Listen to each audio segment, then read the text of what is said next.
Of course, as soon as I turn on the camera, my mom starts texting me.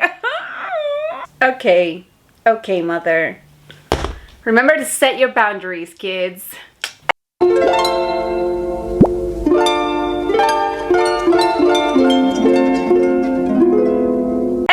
I'm Nemesis. Welcome back to my channel.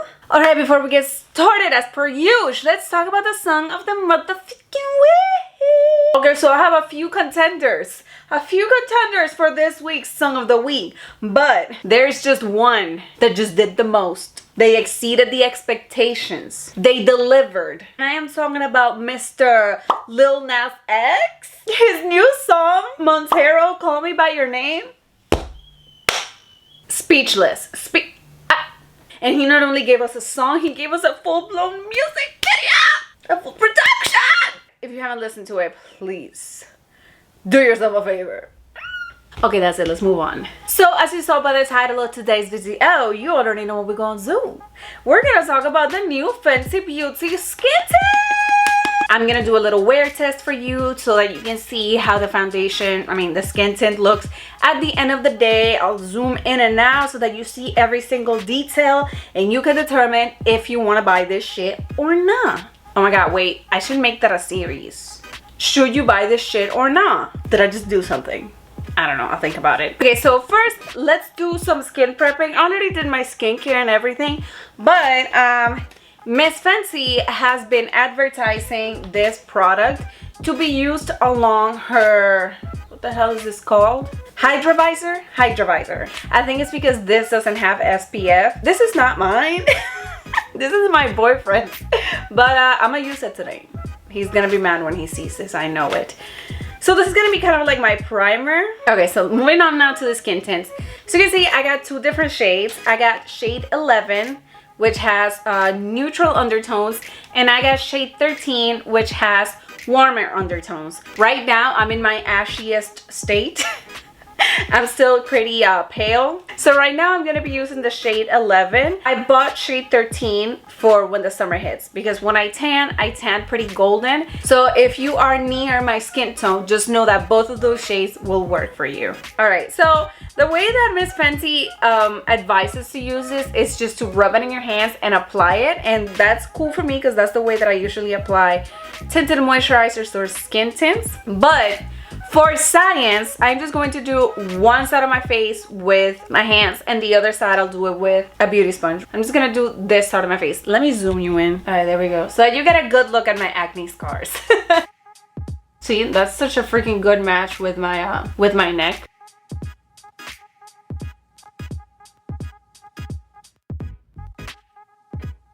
All right, and that's how a little layer of the skin tint looks applied with my hands. I have a little bit left, so I'm just gonna keep massaging it in. As you can see, the coverage is pretty light, girl. This is super light coverage. Like, don't expect this to like cover your acne spots or your scars, but it does do a good job at evening out the skin. Okay, so as I said, I'm just gonna do this side with a booty blender.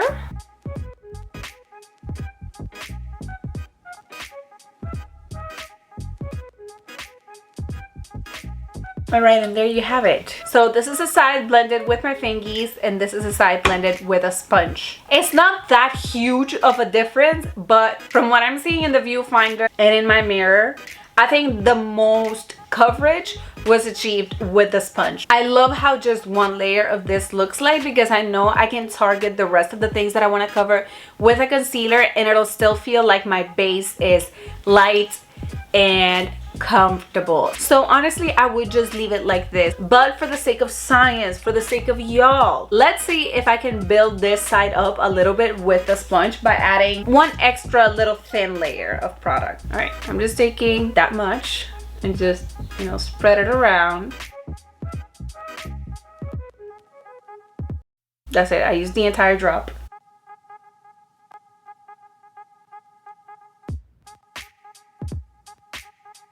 Okay, I think that did something. I think the coverage was definitely upped. God, finally Fenty came out with a complexion product that I can use. Okay, so now I'm just gonna add the huge concealer, powder, bronzer, and blush. For concealer, I'm going to be using this one. This is the L'Oreal Age Perfect Radiant Concealer.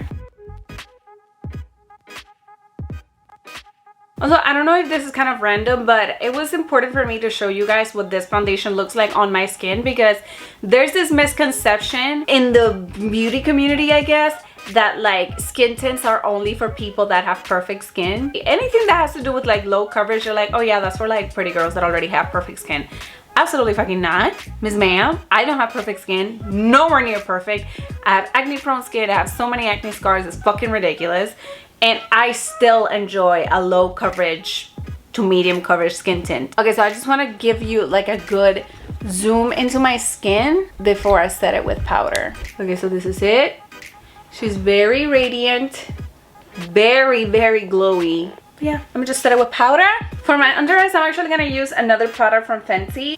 This is the Fenty Beauty, what is this called? Pro Filter Instant Retouch Setting Powder.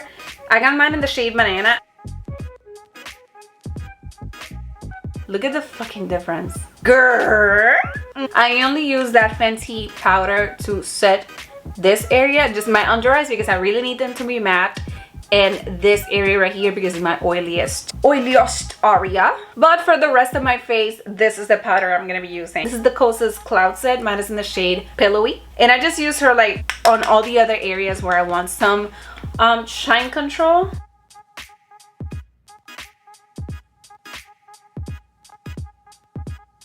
Ta-da! Another little gem from Fenty Beauty I wanted to feature in this video is her little matchsticks. I have mine in the shade Mocha, and it's such a good contour shade for me. So I'm just gonna use it kind of like a contour slash bronzer.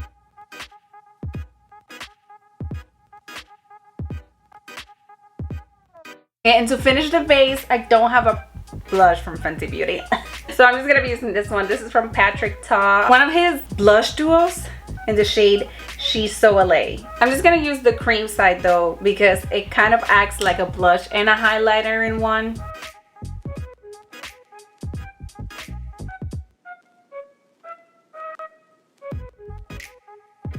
Okay, that's it. That's the base completed. It's important for me to show you how everything looks together, not just the skin tint alone, because I'm pretty sure the majority of people who are gonna buy this skin tint are not just going to wear the skin tint and nothing else.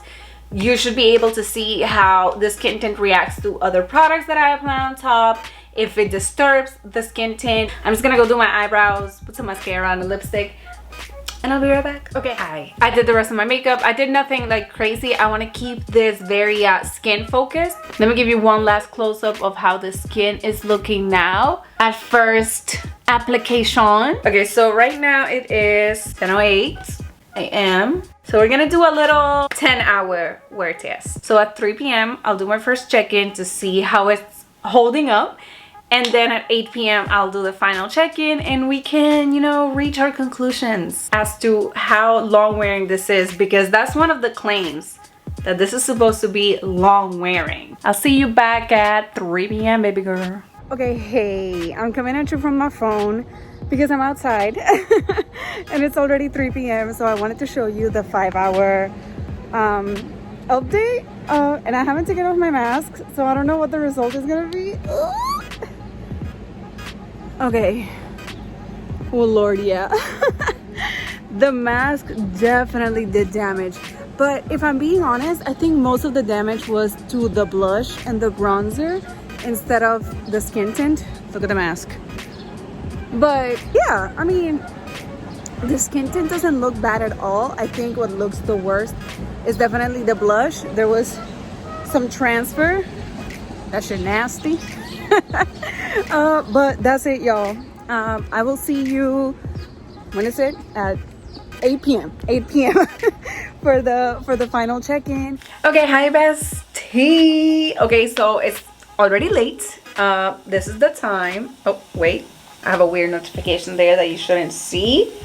Okay, so it is already time. Obviously the sun went down, so that's why we're here in my bathroom. But anyways, let's talk about this skin, baby. Let's talk about how we did.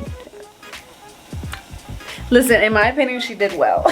You can definitely still see shine here in this area. As I told you guys, that's my oiliest area, as like a lot of people.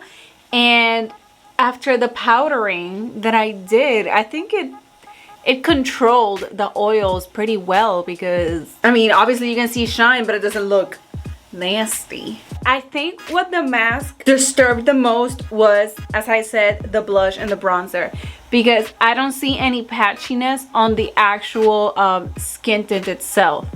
Like around my nose, it usually always gets fucking nasty, whatever complexion product I'm wearing, and it's not as bad as a lot of like fuller coverage products. I think this did very well. I don't know, like let's put a little side by side of like how the makeup looked like when I applied it versus now.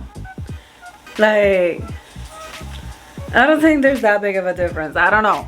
I'm in the Sephora website to see what are the claims for this. It is humidity, sweat, and transfer resistant. All right, there, I don't know, because even though most of the product that transferred to my mask was the blush and the bronzer, there was still some transfer. Like here, I have like no product left on my nose, like on the tip of my nose. That definitely transferred into the mask, no questions asked. I mean, it is transfer resistant, not transfer proof. So I guess. So listen, this is not an ad. I am not paid by Fenty. I fucking wish.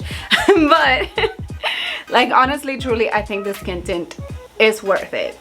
Alright, and that brings us to the end of this video. I really hope this was helpful for you guys if you were considering getting the skin tint. If you enjoyed this video, please consider liking and subscribing to my channel. I post videos every week about skincare, makeup, fashion, hair, natural hair content. If you like that shit, join me.